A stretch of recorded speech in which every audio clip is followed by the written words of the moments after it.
Okay, I think it's actually live now. Yep, it says starting. Okay, I am live.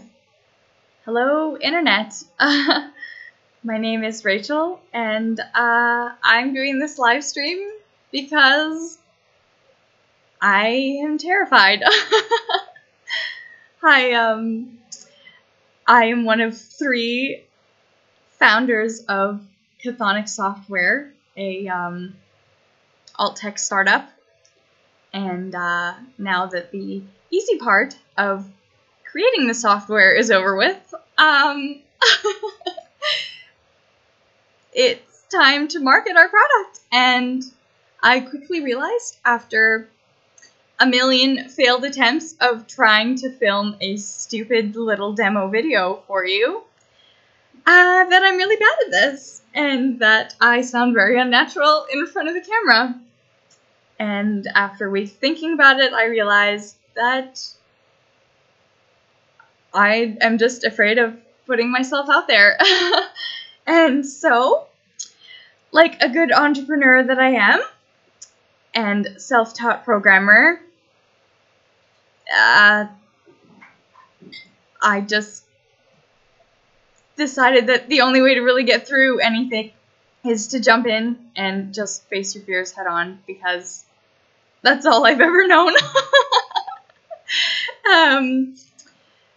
So I guess here I am, and I'm sorry if this is a terribly boring stream, but I'm facing my fears, and I'm doing this to get over this so that I can level up in my marketing skills, I suppose.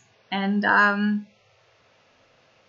yeah, so I guess a bit about me. My background is actually in economics and development studies, which for those of you who know what development studies is, I'm sure you had a million red flags just go bing, bing, bing. You know, crazy, feminist, intersectional, everything, Marxist, whatever. And yes, that is development studies. I would say development studies is a university degree in how to be an angry, bitter, Marxist feminist. And I went into that completely unknowingly. Yeah, so then I ended up taking economics because I quickly realized that that wasn't any way to see the world. And, well, we were studying all the world issues. We weren't actually brainstorming solutions. And I actually went into development studies because I grew up in Africa.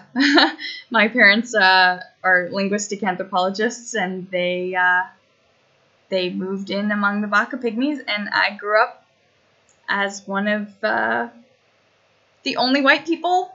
We were the only white family within miles. And yeah, and I was there till I turned 18, and I'm sure I can go into detail on growing up in Africa in another video when I don't feel so awkward, but yeah, and so when I was 18, I graduated from high school, from international school in Cameroon, and came to University of Calgary, and I had no idea what I was stepping into. I left Africa angry. I saw a lot of injustice and a lot of poverty and a lot of corruption, and you know, and then I read the description of development studies when I was trying to decide, little high school Rachel trying to decide what to do for university, and I was like, oh great, I'm passionate about all these things. It'll be great, and it'll give me all the solutions, and then I can just go and solve all the world's problems, and it'll be great. And then it wasn't at all what I thought it would be, and instead of solving problems, it was just polarizing, and you know, the solution to everything was just like, oh, well, boycott all of these companies, and, oh, well, petition the government to fix everything, and angry, and just be angry at men and feel victimized. And then, you know, it would, yeah, I was told that as a woman, I should be a victim. that the patriarchy was suppressing me in ways that I didn't even know. And and now here I am, founder of a software company and a full-time software developer. And I'm self-taught. So no, sorry, I didn't have to break through glass ceilings to do that. So anyway, that's what led me to economics. Because at least economics gave me an understanding of how the world worked.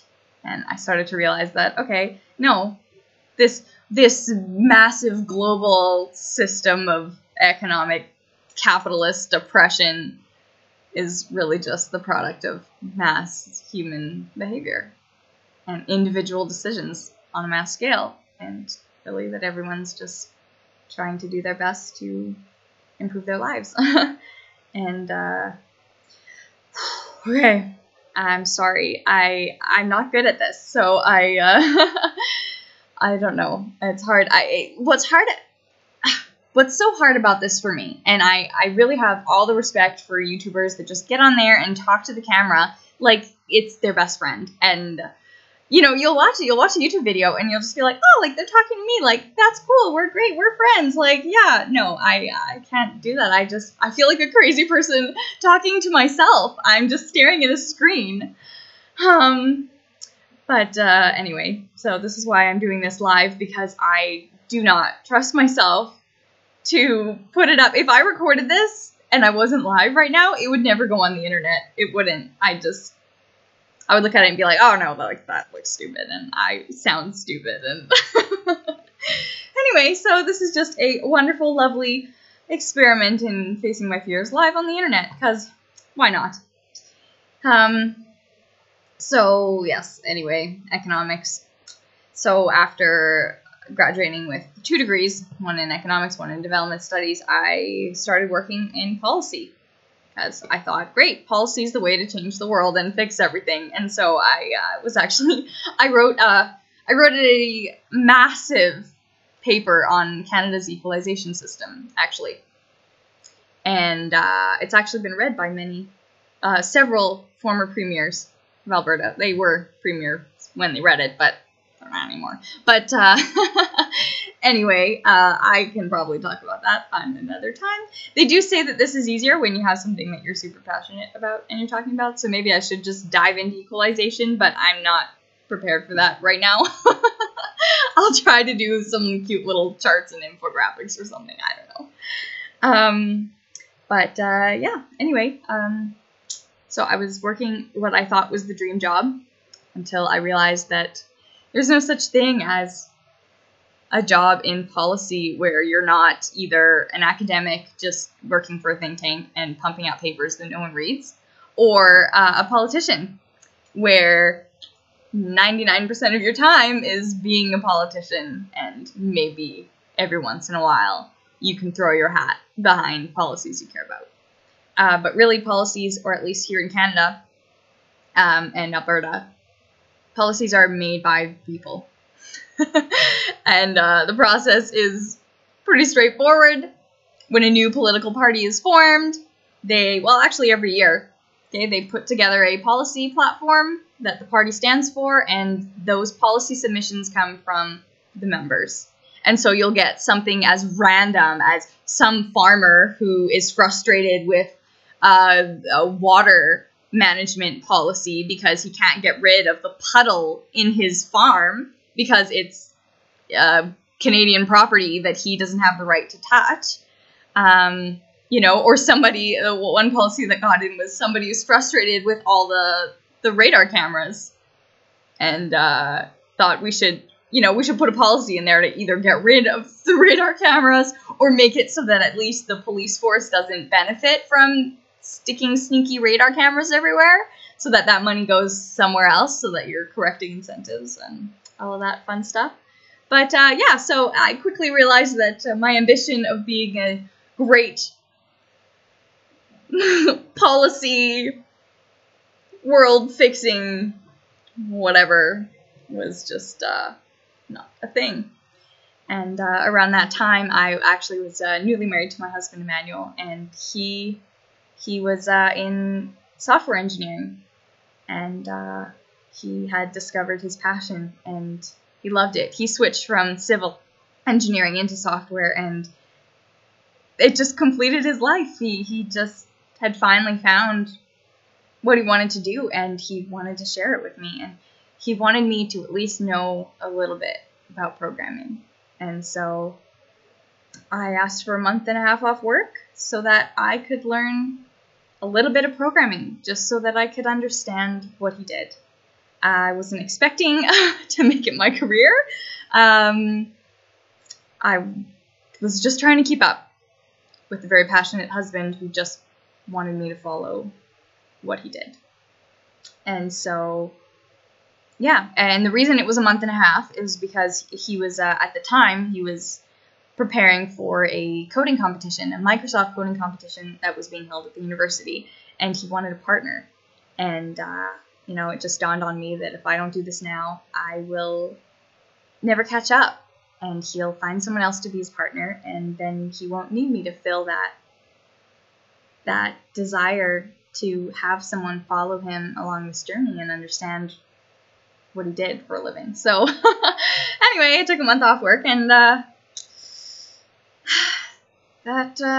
rest is history. I wasn't expecting to love programming as much as I did, but I did. So I started off actually in C++, and sorry, I know this is technical and this is going to be boring for some people, but I don't know what to talk about, okay? I'm just trying to get over my fear of being live on the internet, so I don't have a script, I don't have a plan, I'm just winging this, so don't judge me.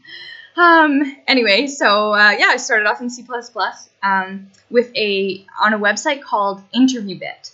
And InterviewBit, actually what it does is it's a combination of a whole bunch of very common interview questions that you would get at like Yahoo or Google or, you know, anywhere, Microsoft, any technical programming position that you were interviewing for would probably ask you a similar programming question. And I knew that the Microsoft competition would also be having similar questions. So at the time, I had no programming experience at all. In fact, I think I already mentioned I grew up in Africa, so yeah, I really didn't even learn to type till like grade 8, and I didn't even have my own computer till first year university, and so I did not expect to be good at it at all. I did not think I had it in me. Computers itself, like I was afraid to touch my computer, that I would just like break it and it would just be over. But anyway, yeah, so I started going through InterviewBit, and what's great about the website is it gives you the problem, but then it also it kind of walks you through the solution at first, and it'll teach you the theory. So it'll teach you, you know, how to do for loops and while loops and some of the logic, right? So pointers and arrays and all of that lovely stuff. And yeah, and so it walked me through the base logic. So I had a foundation, and then I just practiced. And actually, I learned how to program through reverse engineering, which is funny because most programmers say it's way easier to just program it yourself than it would be to take somebody else's code and reverse engineer it.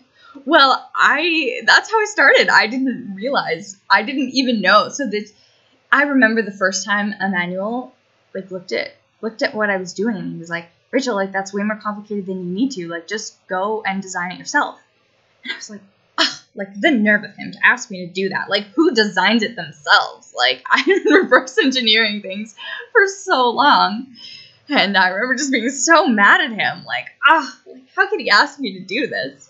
But anyway, I went, he gave me a whiteboard and a marker and he said, "Rachel, I don't want you to come back into this room and on this computer until you have a solution on the whiteboard." I was like, who programs like that? Nobody uses a whiteboard to program your solution in pseudocode before you like actually hash it out. Yeah. Anyway, I realize I'm just like jumping in and splurging all of these details, but yeah, I am the programmer I am today because, in large part, my husband had the patience to teach me, and in large part, I guess I had the guts to try it in the first place, and I wasn't expecting to love it, and now I'm the founder of a software company, I guess, so, yeah, so maybe this has been an exercise and overcoming my fears long enough, and I can just end it now. But I guess this has been episode 1 of facing my fear of being live on the internet, and hopefully I get better at this so that I can actually record myself sounding relatively natural in a demo of our product. And maybe next time I'll show you our product and explain what it does and give you a live demo. But until then, this has been Rachel, overcoming her fears live on the internet. See you next time.